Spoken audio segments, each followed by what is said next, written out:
दोस्तों, छोटा राजन की हमारी वीडियो सीरीज का ये तीसरा पार्ट है। पहले दो पार्ट्स की लिंक डिस्क्रिप्शन बॉक्स के अंदर दी गई है। छोटा राजन 90 के दशक में 1990 में दुबई चला गया था। परमानेंटली दुबई शिफ्ट हो चुका था। उसके पहले उसने अरुण गवली के बड़े भाई किशोर गवली यानी कि पापा गवली को मरवा दिया था। अरुण गवली के गुरु और बहुत ही करीबी उनका साथीदार अशोक जोशी को भी मरवा दिया था। दुबई में बैठे राजन और दाऊद दोनों ये सोच रहे थे कि अब गवली गैंग खत्म हो चुका है। पापा गवली के जाने से अरुण गवली मेंटली टूट चुका था, लेकिन वो बदले की आग में झुलस रहा था। सबसे बड़ी बात यह है कि आज तक अंडरवर्ल्ड के इतिहास में, उस वक्त तक अंडरवर्ल्ड के इतिहास में कभी भी फैमिली पर हाथ डाला नहीं गया था, लेकिन वो बाउंड्री अब टूट चुकी थी। गवली गैंग में अरुण गवली के साथ उस वक्त सदा पावले और विजय टंडेल जैसे लोग थे। लोग वहां पे गवली गैंग के लोग सदा पावले को सदा मामा के नाम से बुलाते थे। इन सब लोगों ने मिलकर पापा गवली के मौत का बदला लेने की तैयारी शुरू कर दी थी। डी कंपनी के किसी शूटर को मारना इस बार मकसद नहीं था। अगर उन्होंने हमारी फैमिली पे हाथ डाला है तो हम भी उनकी फैमिली पे ही वार करेंगे, ये थॉट था। दाऊद की बहन हसीना पारकर मुंबई में ही रहती थी।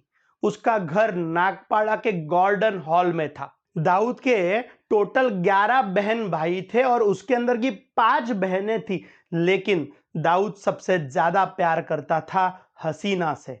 उसके स्ट्रगलिंग टाइम्स में, दाऊद के शुरुआती दिनों से लेकर हसीना ने हमेशा दाऊद का साथ दिया था और इसीलिए हसीना दाऊद की सबसे ज्यादा चहीती थी। हसीना की शादी हुई थी इब्राहिम पारकर से।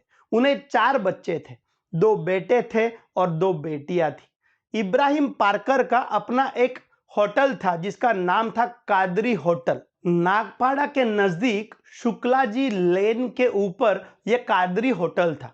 इब्राहिम पारकर, जिसका नाम कुछ रिकॉर्ड्स के अंदर इस्माइल पारकर भी आता है, यह कोई हार्डकोर क्रिमिनल नहीं था। वो कभी भी डी कंपनी के एक्टिव ऑपरेशंस के अंदर शामिल नहीं हुआ था। उसका अपना सिंपल सा होटल था। होटल के पहले उसके अर्ली डेज के अंदर उसने कुछ बॉलीवुड मूवीज के अंदर भी एज अ जूनियर आर्टिस्ट काम किया हुआ था।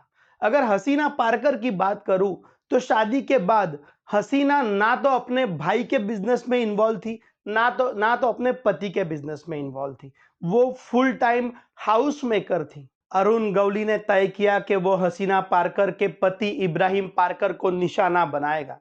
इब्राहिम पारकर का रूटीन बड़ा सिंपल था, घर से होटल, होटल से घर। ना कोई वेपन साथ में होता था, ना कोई सिक्योरिटी साथ में होती थी, तो इब्राहिम पारकर को टारगेट करना बड़ा सिंपल ऑपरेशन था। 26 जुलाई 1992 का वो दिन था जिस दिन इब्राहिम पारकर अपने घर से अपने होटल गया।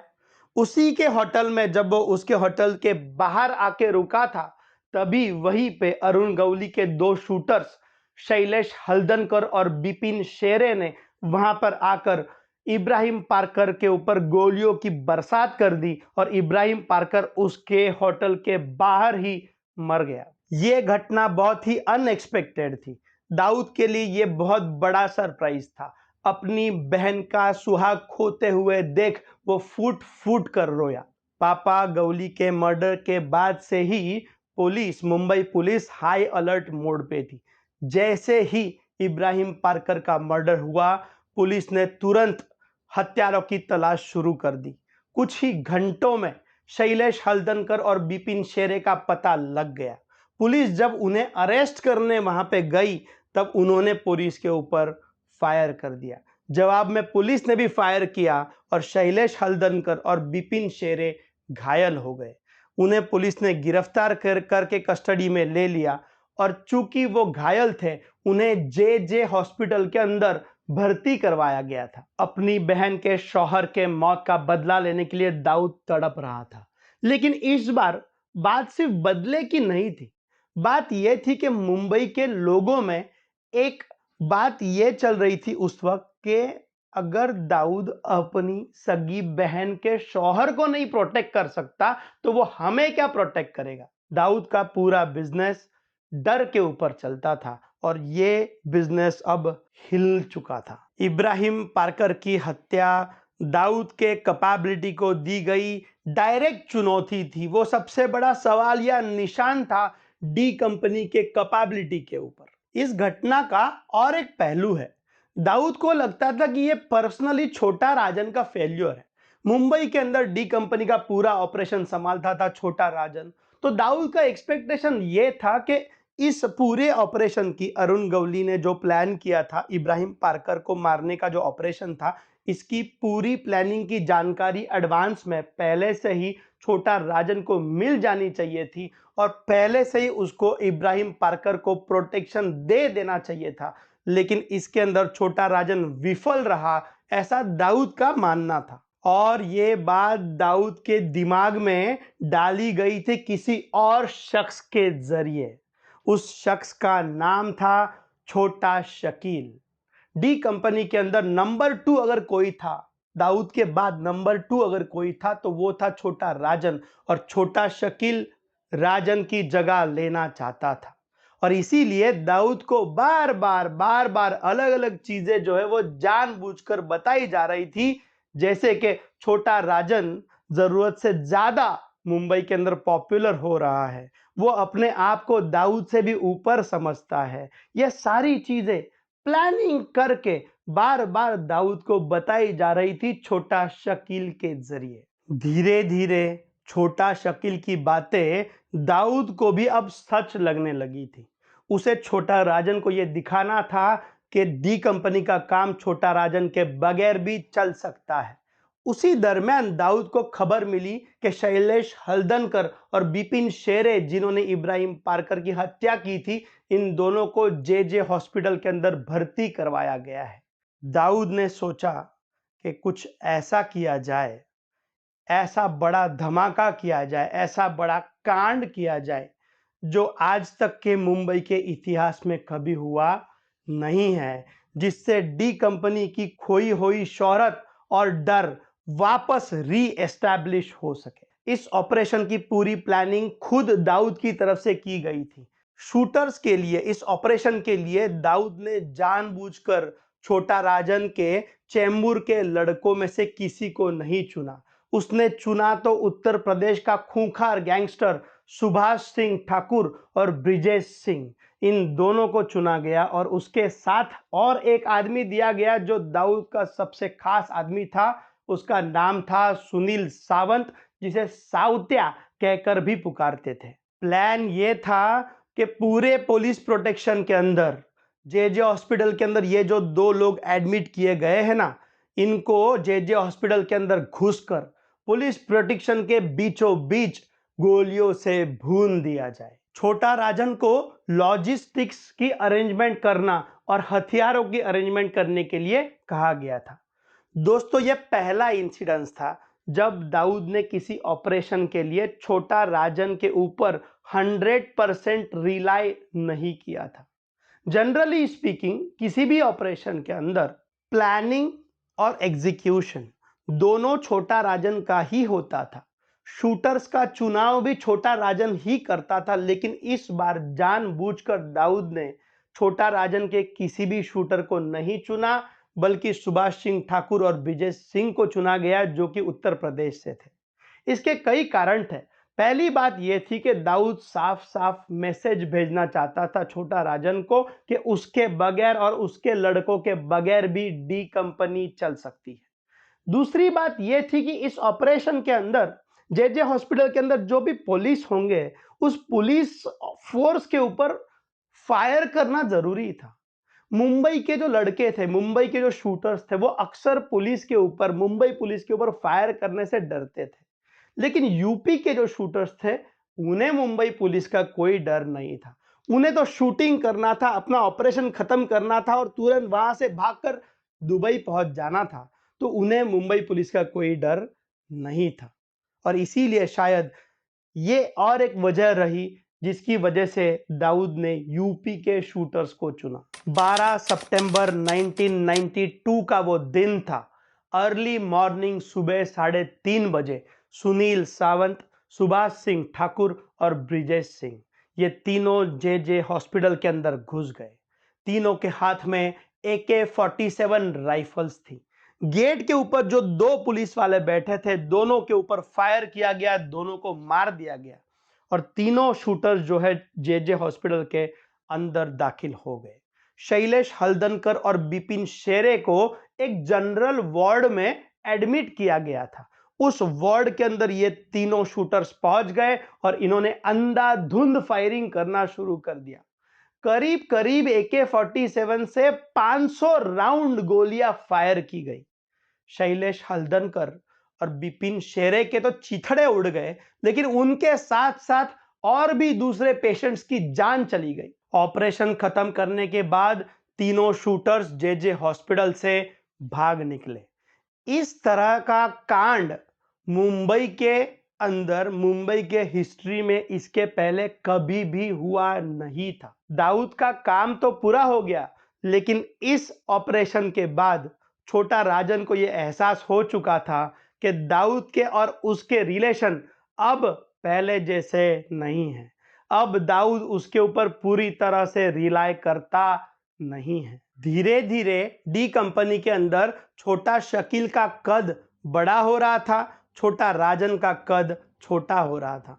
बहुत सारी मीटिंग्स के अंदर दाऊद अब छोटा राजन को इन्वॉल्व नहीं करता था।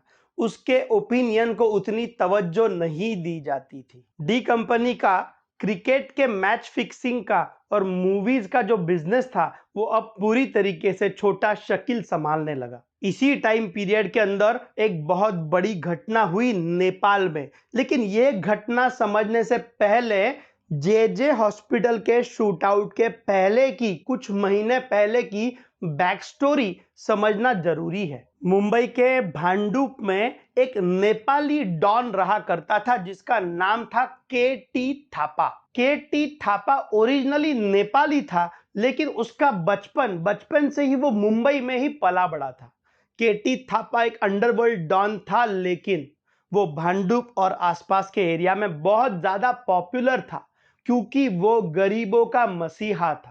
वो बिल्डर से, अमीरों से, रईसों से हफ्ता वसूली करता था, पैसे हेटता था, लेकिन अगर कोई भी गरीब उसके दरवाजे पर आए तो वो अपनी जेब खाली कर देता था। आज तक ऐसा कभी नहीं हुआ कि कोई गरीब उसके दरवाजे पर गया हो और खाली हाथ लौटा हो। उसके इस रॉबिन हुड अंदाज की वजह से KT थापा सबका चहीता था। शिवसेना के फाउंडर बाला साहेब ठाकरे का भी वो फेवरेट बन चुका था, इसी रीजन की वजह से, गरीबों का मसीहा बनने की वजह से। उतना ही नहीं तो KT थापा को शिवसेना का टिकट दिया गया था और वो मुंबई म्युनिसिपल कॉरपोरेशन के अंदर खुद एक कॉरपोरेटर था। KT थापा दाऊद का भी फेवरेट था।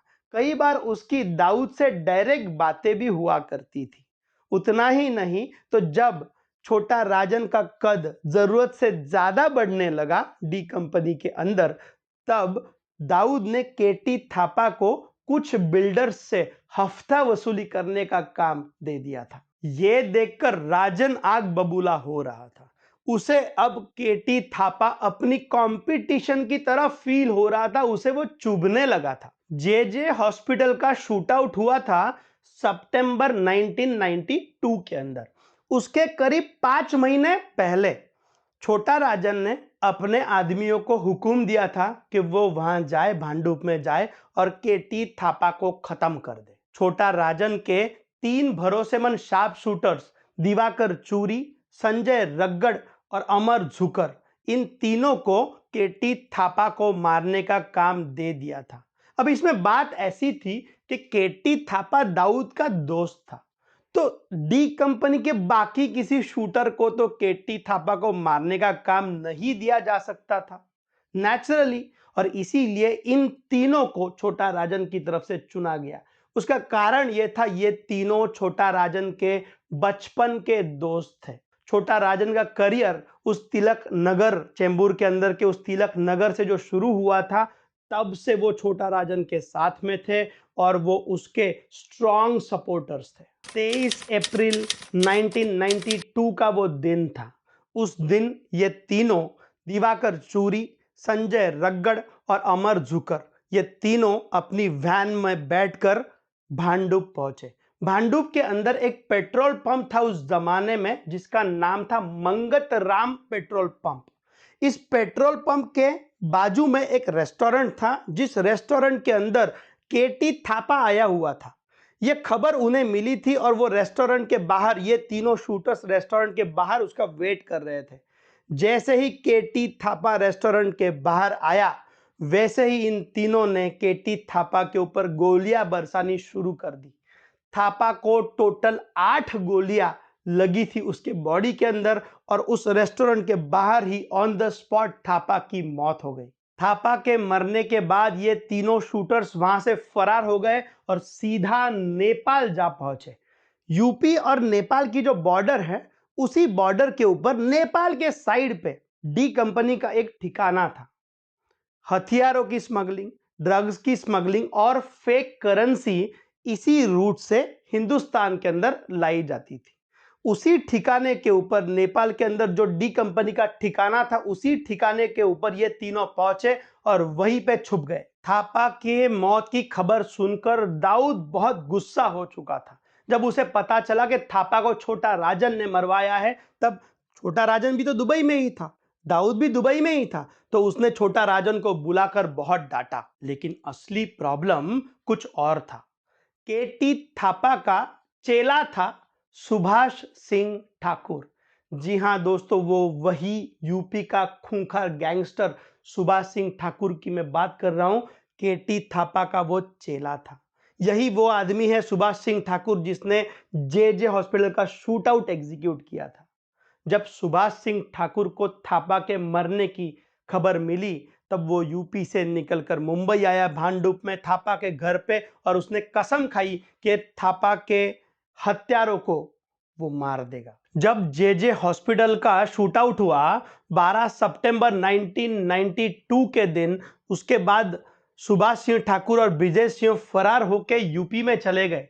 लेकिन पुलिस का सर्च इतना स्ट्रांग था, प्रेशर इतना ज्यादा था कि इन दोनों का यूपी में रहना भी मुश्किल था, सेफ नहीं था, और इसीलिए ये दोनों भी यूपी बॉर्डर क्रॉस करके नेपाल चले गए। देखने वाली बात यह है कि केटी थापा के हत्यारे जो 3 लोग थे, वो भी नेपाल चले गए थे, और जे हॉस्पिटल में शूट आउट करने के बाद सुभाष सिंह ठाकुर और ब्रिजेश सिंह भी नेपाल ही चले गए थे।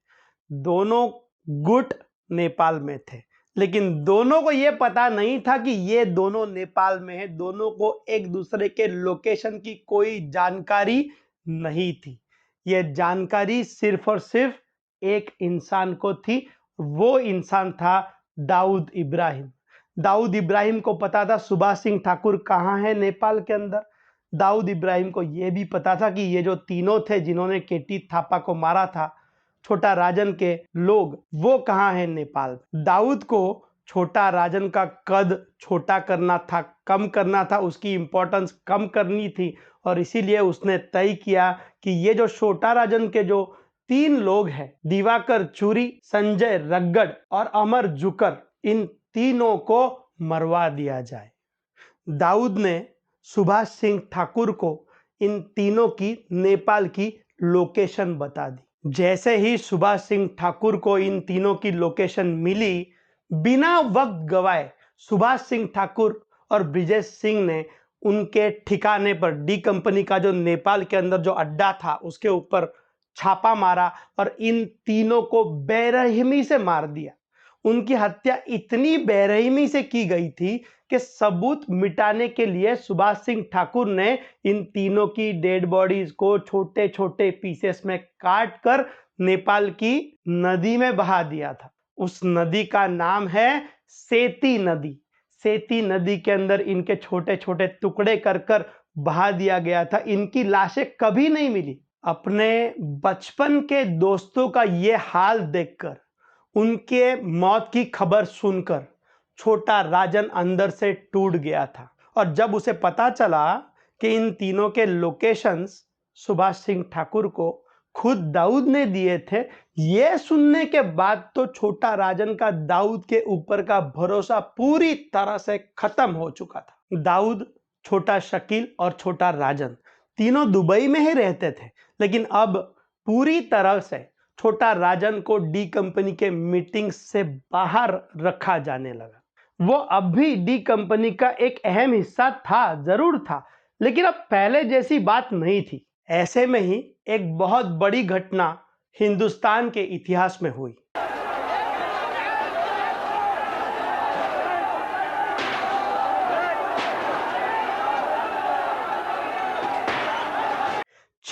दिसंबर 1992 के दिन बाबरी मस्जिद के ढांचे को गिरा दिया गया। पूरे देश में हिंदू मुसलमान के दंगे होने लगे थे। आज तक अंडरवर्ल्ड कभी भी धर्म के आधार पर बटा नहीं था। हिंदू और मुसलमान दोनों मिलकर कंधे से कंधा लगाकर अपने गैंग के लिए लड़ते थे, लेकिन बाबरी मस्जिद के गिरने के बाद जो दंगे हुए उसमें पूरा अंडरवर्ल्ड धर्म के आधार पर बट गया। उन दंगों में राजनीतिक दल, लोकल गैंग्स और अंडरवर्ल्ड सारे के सारे हिंदू अलग हो गए और मुसलमान अलग हो गए। उस वक्त तक दाऊद हिंदुस्तान का सबसे बड़ा गैंगस्टर बन चुका था। बाबरी मस्जिद के गिरने का दाऊद को बहुत बड़ा शॉक लगा था। एक मुसलमान होकर भी वो इस बाबरी मस्जिद के लिए कुछ नहीं कर सका। इस चीज की टीस दाऊद के दिल में थी। उसके जानने वालों ने भी उसे ताने मारना शुरू कर दिया था कि इतनी पावर होने का क्या फायदा, क्या किस काम की है ये पावर, अगर दाऊद बाबरी मस्जिद को गिराने का बदला ना ले सके तो। और फिर तैयारी शुरू की गई बाबरी मस्जिद के गिरने का बदला लेने की। ये जो ऑपरेशन प्लान किया जा रहा था, बाबरी मस्जिद के गिरने का बदला लेने का ऑपरेशन, इस ऑपरेशन को डिस्कस करने की मीटिंग्स में डी कंपनी के सिर्फ मुस्लिम मेंबर्स को शामिल किया जाने लगा। छोटा राजन को इन मीटिंग्स से कंप्लीटली बाहर रखा गया था। दाऊद इब्राहिम, छोटा शकील, अबू सालेम, टाइगर मेमन, याकूब मेमन, मुस्तफ़ा डोसा, मोहम्मद डोसा और जावेद चिकना, ये सारे लोग मुंबई सीरियल ब्लास्ट के प्लानिंग में लगे हुए थे। दाऊद इस प्लान का मास्टरमाइंड था। इसी ने इस प्लान को हरी झंडी भी दिखाई थी और इस प्लान को लगने वाला बहुत सारा पैसा भी प्रोवाइड किया था। प्लान ये था कि दाऊद का सोना और चांदी जो स्मगलिंग के राउट से हिंदुस्तान में आता है, उसी रास्ते का, उसी तरीके का इस्तेमाल किया जाएगा एक्सप्लोजिव्स को हिंदुस्तान में लाने का। आरडीएक्स, हैंड ग्रेनेड्स और AK-56 राइफल्स, ये सब कुछ उसी स्मगलिंग राउट से हिंदुस्तान में लाया जाएगा। ये जिम्मेदारी मुस्तफ़ा डोसा की थी। एक बार एक्सप्लोजिव्स हिंदुस्तान के अंदर आ जाए तो उसके बाद उन एक्सप्लोजिव्स को रिसीव करके, अलग अलग जगह से रिसीव करके, उन सभी एक्सप्लोजिव्स को कार्स के अंदर छिपा के मुंबई के अंदर लाने की जिम्मेदारी अबू सालेम की थी। टाइगर मेमन इस ऑपरेशन का ऑन ग्राउंड चीफ था। एक्सप्लोजिव्स को लाना, उसको अलग अलग जगह पर प्लांट करना, यहां से लेकर लोकल मुस्लिम यूथ को रिक्रूट करने तक की पूरी जिम्मेदारी, पूरे ऑपरेशन की जिम्मेदारी टाइगर मेमन की थी। टाइगर मेमन का भाई याकूब मेमन एक हाईली एजुकेटेड चार्टर्ड अकाउंटेंट था।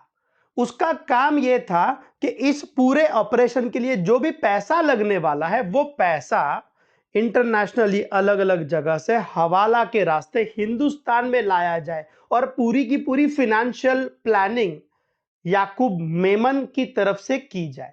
उतना ही नहीं तो जो लोकल यूथ को इस ऑपरेशन के लिए, मुंबई के लोकल मुस्लिम यूथ को इस ऑपरेशन के लिए जो रिक्रूट किया गया था, उन मुंबई के लड़कों को पाकिस्तान भेजा गया था। उनको भेजने के लिए जो भी अरेंजमेंट्स करने थे, टिकट्स निकालने थे, ये सब कुछ याकूब मेमन ने किया था। पाकिस्तान में इन लड़कों को बहुत कड़ी ट्रेनिंग दी गई थी। जावेद चिकना का काम यह था कि जो एक्सप्लोजिव ऑलरेडी मुंबई में आ चुका है, उन्हें अलग अलग कार्स में और स्कूटर्स के अंदर एक्चुअली प्लांट करना, और वो कार्स और स्कूटर्स मुंबई के अलग अलग ऐसे जगह पर रखना जहां पर जब ब्लास्ट होगा तब मैक्सिमम लोग मरेंगे। 12 मार्च 1993 का वो दिन था जब मुंबई के अंदर अलग अलग जगह पर 12 सीरियल ब्लास्ट्स हुए। ये ब्लास्ट ऐसी ही जगह पर हुए थे जो इलाके हिंदू बहुल थे, जहां पे हिंदू पॉपुलेशन सबसे ज्यादा थी। इन ब्लास्ट्स के अंदर करीब 257 लोगों की जानें गई और करीब 1400 लोग सीवियरली इंजर्ड हो गए। इन ब्लास्ट्स की दूर दूर तक कोई खबर छोटा राजन को नहीं थी। जब इन ब्लास्ट की खबर छोटा राजन को मिली, जब उसने वो मौत का नंगा नाच देखा, तब उसने फाइनली मन में डिसीजन ले लिया कि वो अब डी कंपनी से अलग हो जाएगा। ऐसा कहते हैं कि अंडरवर्ल्ड में एंट्री होती है, एग्जिट नहीं होता। दाऊद को भी इस चीज का अंदाजा हो चुका था कि अब 1993 के ब्लास्ट के बाद छोटा राजन ज्यादा दिन तक डी कंपनी के साथ नहीं रहेगा, और इसीलिए दाऊद और छोटा शकील ने मिलकर छोटा राजन को दुबई में ही मारने की पूरी प्लानिंग कर ली थी। आखिर वो प्लान क्या था और छोटा राजन उसमें से कैसे बच निकला? अलग होने के बाद दोनों गैंग्स के अंदर क्या वारदातें हुई? छोटा राजन के ऊपर कितनी बार असैसिनेशन अटेम्प्ट किया गया? यह सब कुछ देखेंगे वीडियो के अगले हिस्से में। तब तक चैनल को जरूर सब्सक्राइब कर लेना, वीडियो को जरूर लाइक कर देना और बेल आइकॉन दबाना भूलना मत, क्योंकि टोटल जो है वो मल्टीपल वीडियोस की सीरीज छोटा राजन के ऊपर चलाई गई है, और सारे जैसे ही वीडियो अपलोड होगा उसका आपको अगर नोटिफिकेशन चाहिए तो याद से बेल आइकॉन दबाना और चैनल को सब्सक्राइब कर देना, वीडियो को जरूर लाइक कर देना। Thank you so much.